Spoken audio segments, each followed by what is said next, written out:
আজকে আমরা এই ভিডিওতে দুটি বিষয় আলোচনা করব। ট্রানজিস্টর খারাপ নাকি ভালো সেটা পরীক্ষা করব এবং বেস, ইমিটার এবং কালেক্টর বের করার চেষ্টা করব। চ্যানেল ভালো লাগলে লাইক এবং সাবস্ক্রাইব করে দেবেন।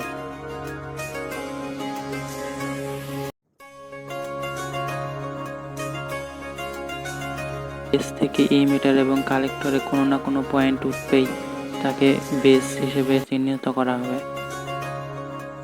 আমরা এখন বেস পরীক্ষা করে দেখব।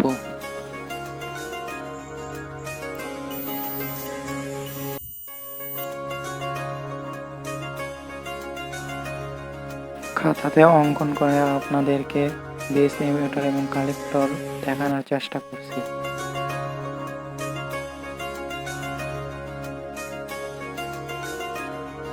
ট্রানজিস্টরের যে কোনো একটা পয়েন্টে মাল্টিমিটারের পয়েন্ট ধরব, তারপরে সেখান থেকে ইমিটার এবং কালেক্টর বের করার চেষ্টা করব। আমি শুধু টিটিসি 5200 ট্রানজিস্টরই দেখাচ্ছি, এটা সব ট্রানজিস্টরে একই নিয়ম। ট্রানজিস্টরের যে টার্মিনালে পয়েন্ট বেশি উঠছে সেই টার্মিনালকে ইমিটার হিসেবে ধরা হবে।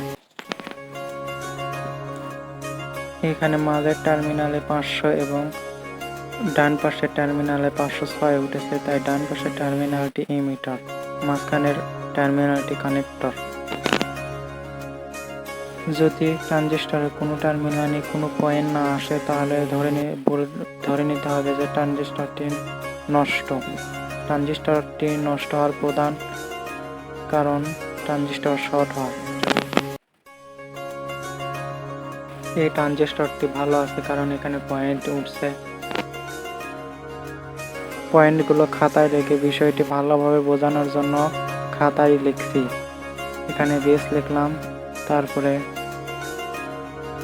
কালেক্টর, এখানে আমি লিখতে ভুল করছি, ওখানে কালেক্টর হবে। কালেক্টরে 500 পয়েন্ট উঠেছে।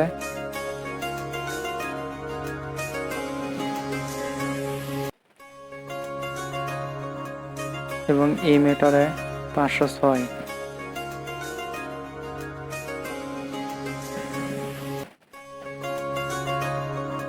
ইমিটারে 506 আপনারা দেখতে পাচ্ছেন।